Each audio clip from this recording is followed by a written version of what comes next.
ایک شخص ایک عالم دین سے اپنا مسئلہ دریافت کر ہوئے کہنے لگا، شروع میں جب میری بیوی مجھے پسند آئی تھی تو اس وقت وہ میری نگاہ میں ایسی تھی جیسے اللہ تعالیٰ نے اس دنیا کے اندر اس جیسا کسی کو بنایا ہی نہیں، اور جب میں نے اسے شادی کا پیغام دیا تو اس وقت نگاہ میری میں اس جیسی کئی ساری لڑکیاں تھیں۔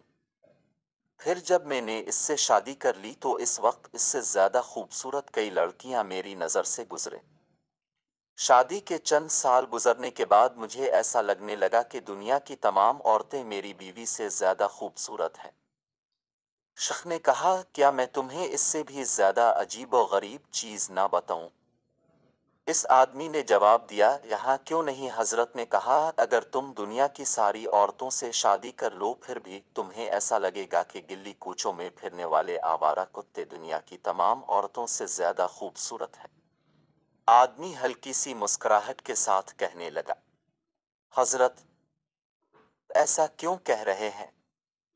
حضرت نے جواب دیا، اصل پریشانی تمہاری بیوی میں نہیں بلکہ اصل پریشانی یہ ہے کہ جب انسان کا دل لالچی ہو جائے، اس کی نگاہیں ادھر ادھر بھٹکنے لگیں اور انسان شرم و حیا سے عاری ہو جائے تو قبر کی مٹی کے سوا اور کوئی بھی چیز اس کی آنکھوں کو نہیں بھر سکتی۔ سنو، تمہاری پریشانی یہ ہے کہ تم نگاہیں نیچے نہیں رکھ سکتے۔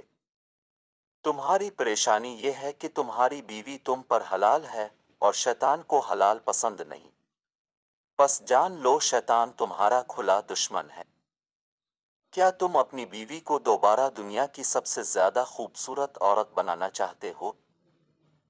اس آدمی نے جواب دیا، جی ہاں۔ حضرت نے کہا، تو پھر غیر محرم عورتوں کے سامنے اپنی نگاہیں نیچی رکھو، تمہیں اپنی بیوی سب سے زیادہ خوبصورت لگنے لگے گی۔ رب تعالی ہمیں عمل کی توفیق عطا فرمائے، آمین۔